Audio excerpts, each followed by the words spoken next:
Hi friend, welcome back to my channel. তোমরা সকলে কেমন আছো? আশা করি সকলেই ভালো আছো। তোমাদের ভালোবাসা ও আশীর্বাদে আমি এবং আমার পরিবারের সকলে অনেক ভালো আছি, আর আশা করি তোমরাও সকলে অনেক ভালো আছো।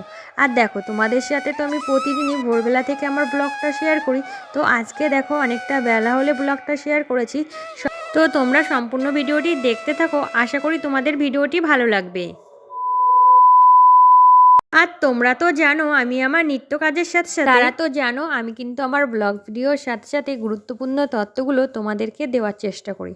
তো কেউ ভিডিওটি স্কিপ করবে না, সম্পূর্ণ ভিডিওটি দেখতে থাক। আশা করি আজকের ভিডিওটি তোমাদের ভালো লাগবে। দেখো, সকালবেলায় খাওয়া দাওয়া হয়ে গেছে আর এখন কিন্তু খুবই ব্যস্ততা। তো দেখো, দাদাও কিন্তু অফিসে বেরিয়ে গেছে আর মা কিন্তু নিচে কাজ করছে। আমি ভাবলাম তাহলে এগুলো গুছিয়ে নেওয়া যাক। তো দেখো, এই যে টেবিলটা দেখছো, এখানেই কিন্তু আমরা সকালে বলতে পারো যে খাওয়া দাওয়াগুলো কমপ্লিট করেছি। তো এইগুলো দেখো ছাদের উপরে চারিদিকে ছিটানো আছে, আর ছাদটাও অনেকটাই নোংরা হয়ে গেছে। আর এখন যেহেতু শীতকাল, সেহেতু কিন্তু বিছানা কাঁথা ভীষণ ঠান্ডা। আর এই ঠান্ডার মধ্যে ঘুমাতে কিন্তু একটু ভালো লাগে না রাত্রে। তো যদি একটু গরম হয় তাহলে কিন্তু বিছানা কাঁথায় ঘুমাতে অনেকটাই আরাম লাগে। তার জন্য দেখো আমি কিন্তু এই যে বিছানা কাঁথাগুলো এখানে নাড়বো বলে এই ছাদটাকে ভালো করে পরিষ্কার করে নিচ্ছি। আর এই ছাদটা না রোজই আমরা দুবার তিনবার করে ঝাড় দিই, তারপরেও কিন্তু ছাদটা এত নোংরা হয় তা তোমাদের সাথে কি বলবো। কেন যে এত নোংরা হয় তা জানি না, তবে খুব নোংরা হয়। আর দেখো, দুবার থেকে তিনবার কিন্তু ছাদটাকে ধোয়াও হয়। আর দেখো, আমি টেবিলটা এদিকে সরিয়ে নিয়েছি, কেননা জায়গাটা যদি ফাঁকা না হয় তাহলে সমস্ত যে লেপ কম্বলগুলো সেগুলো কিন্তু আমি রৌদ্রে দিতে পারবো না। তার জন্য কিন্তু এখানে আমি ফাঁকা করে নিয়েছি। তো এই দিকে দেখো, আমি কিন্তু মানে সমস্ত কিছু নাড়ার জন্য এখানে একটা পাটি পেতে নিয়েছি। তো এটার পরেই কিন্তু সমস্ত কাঁথা কম্বলগুলোকে মানে রৌদ্র দেবো। তো তোমরা কারা কারা এরকম শীতের সময় রৌদ্র দাও সেটা অবশ্যই কমেন্টে জানিও। আর এই যে রাত্রে কিন্তু এই যে রৌদ্র দিলে এতে কিন্তু শুতে সত্যি ভীষণ ভীষণ আরাম লাগে। না হলে না একদম বরফের মতো মানে ঠান্ডা হয়ে যায় আর ভালো লাগে না একটু। আর একটু যদি রৌদ্রে দিয়ে গরম করে নেওয়া হয় তাহলে কিন্তু শীতকালে জামা কাপড়ও অনেকটাই ভালো থাকে। তার জন্য দেখো, সকাল সকাল কিন্তু আজকে মানে রোজই দেওয়া হয়, সব দিন তোমাদের সাথে শেয়ার করতে পারি না, তা ভাবলাম যে আজকে তোমাদের সাথে একটু শেয়ার করে নিই। আর সত্যি কথা বলতে বন্ধুরা, আমার কিন্তু শীতকাল একটুও ভালো লাগে না। তো তোমাদের কাদের কাদের শীতকাল ভালো লাগে বা শীতকাল ভালো লাগে না সেটাও তোমরা অবশ্যই আমাকে জানিও। শীতকালে এই যে নানা রকম মানে কি বলবো, যে গরমের জিনিস পত্রগুলো পরো, গায়ে দাও, এগুলোই আমার কাছে বিরক্ত লাগে। সকলেই বলে শীতকালে নাকি খেয়ে ঘুরে এগুলোতে মজা। আমার কাছে শীতকালটা সত্যি কথা বলতে ভীষণ বিরক্ত করে একটা কাল। যতদিন মানে এই শীতকালটা আসলে আমার ভয় হয় যে আমি কবে এই শীতকালটা যাবে। আর দেখতেই পাচ্ছ, এগুলো কিন্তু সকালে সমস্ত থালা বাসনগুলো আমি মেজে গুছিয়ে নিয়েছি। আর রোজই কিন্তু আমাদের বাড়িতে এতগুলোই থালা বাসন হয়। আর দেখো, এর মধ্যে কিছু কিছু জিনিসগুলো একটু এক্সট্রা ছিল, সেগুলোও কিন্তু মেজে নিয়েছি। আর এখন এইখানে রেখে দিচ্ছি, তাহলে কিন্তু এই সমস্ত জলগুলো ঝরে যাবে, তারপরে কিন্তু ঘরে নিয়ে যেয়ে থবো।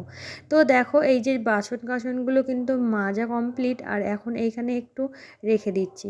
তো এখানে রাখার একটাই কারণ, এই থেকে যে জলটা সেটা কিন্তু একদম রিমুভ হয়ে যাবে আর একটু জল থাকবে না, তাতে কিন্তু থালা বাসনগুলো রাখতে খুবই সুবিধা হবে। না হলে কিন্তু যেখানে রাখবো সেখানে কিন্তু একটা জল জল স্যাঁতস্যাঁতে ভাব হয়ে যাবে সেটা। আর তারপরেও কিন্তু এই যে থালা বাসনের গায়ে কিন্তু এক ধরনের জল ছিটে দাগ হয়, তার জন্য কিন্তু আমি এখানে রেখে দিয়েছি। আর দেখতেই পাচ্ছ কতগুলো থালা বাসন হয়েছে।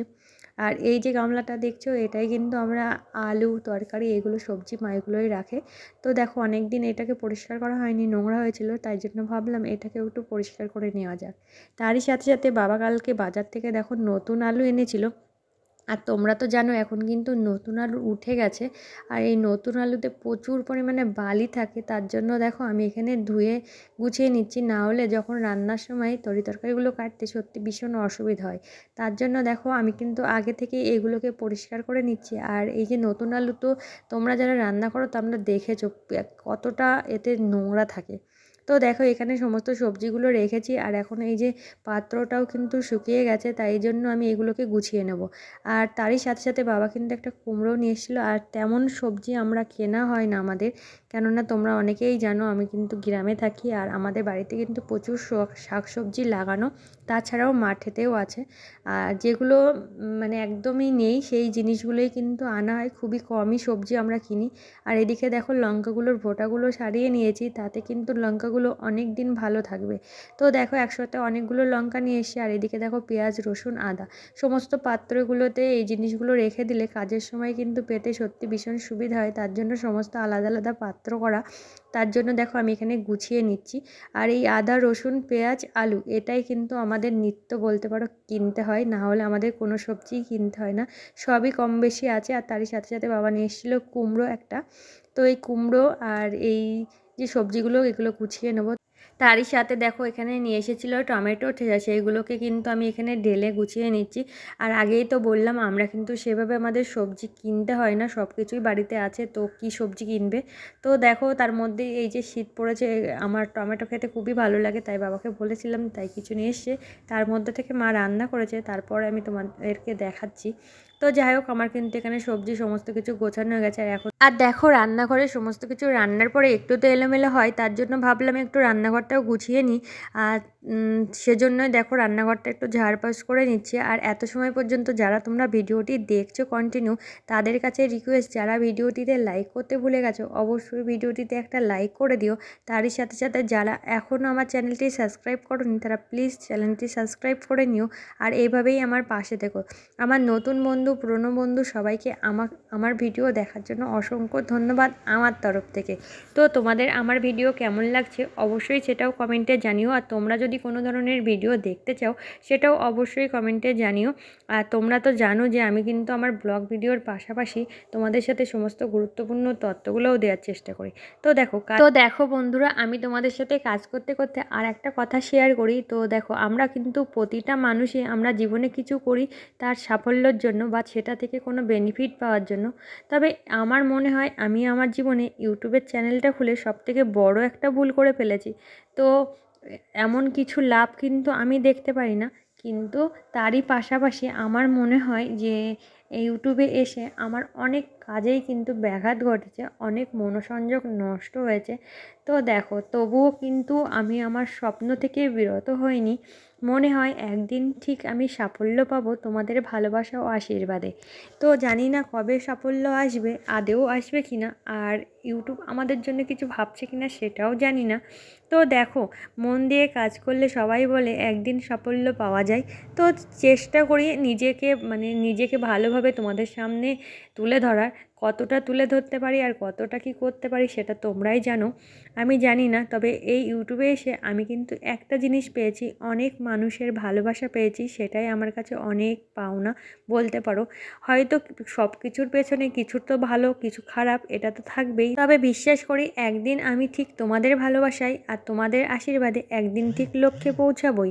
তো দেখো এইখানে সমস্ত যে বিছানা কাঁথাগুলো আমি রৌদ্র দিয়েছিলাম স্নান করার পর সেগুলো কিন্তু গুছিয়ে নিচ্ছি, কেননা বেলা চলে যাচ্ছে, এরপরে কিন্তু ঠান্ডা পড়ে যাবে, তখন কিন্তু আর এই লেপ কাটা রৌদ্র দেওয়ার আর কোনো মানেই থাকবে না, তখন কিন্তু এগুলো একেবারে ঠান্ডা হয়ে যাবে, যার জন্য কিন্তু তুলে নিয়েছি। আর এখন দেখো থালা বাসন সমস্ত জল কিন্তু ঝরে গেছে, যার জন্য এগুলোকেও কিন্তু আমি ঘরেতে গুছিয়ে নিচ্ছি, না হলে আবার এগুলো রাত হয়ে গেলে তখন তো আবার সমস্যা, তার জন্যে কিন্তু দেখো আগে থেকেই কিন্তু গুছিয়ে সমস্ত কিছু ঘরে নিয়ে নিয়েছি। তো দেখো সমস্ত কিছু কাজ আমার কিন্তু কমপ্লিট হয়ে গেছে। আর এখন আজকে স্নান করার পর এই যে শীতকাল না, শীতকালে স্নান করা তো একটা ভীষণ বড় একটা বলতে পারো চাপের কথা। আর তারপরে হলো মাথা হলো শ্যাম্পু করা। তো মাথা শ্যাম্পু করলে 2 ঘন্টা লাগে চুল শুকাতে, আর শীতের বেলা তোমরা তো বুঝতেই পারছো সমস্ত কাজকর্ম করে চুল শুকাতে সত্যি একটা ভীষণ চাপের ব্যাপার। আর এতটা ঠান্ডা ঘরগুলোর ভেতরে কিন্তু 1 মিনিটও দাঁড়ানো যায় না, সেজন্যই দেখো বেশিরভাগ টাইমটাই কিন্তু আমি ছাদে কাটে। তো এই রৌদ্রের ভিতরে আর এই শীতকালে রোদ পোয়াতে কার না ভালো লাগে। আর দেখো চুলগুলোও কিন্তু আমার এখানে আঁচড়ানো গোছানো কমপ্লিট হয়ে গেছে। আর এই চুলগুলো যদি আমি এখন না ছাড়াই না, সারা রাত এই ভিজে চুল নিয়ে আমাকে ঘুমাতে হবে। আর তোমরা কিন্তু আমাকে কমেন্টে অবশ্যই জানাবে আমি কি সত্যি ইউটিউব চ্যানেলটা খুলে ভুল করেছি, সেটা তোমরাই আমাকে জানিও। আর আজকের ভিডিওটা তোমাদের কেমন লাগলো অবশ্যই অবশ্যই কিন্তু কমেন্টে জানিও। সবাই ভালো থাকবে, সুস্থ থাকবে, সবাইকে অসংখ্য ধন্যবাদ। রাধে রাধে বন্ধুরা।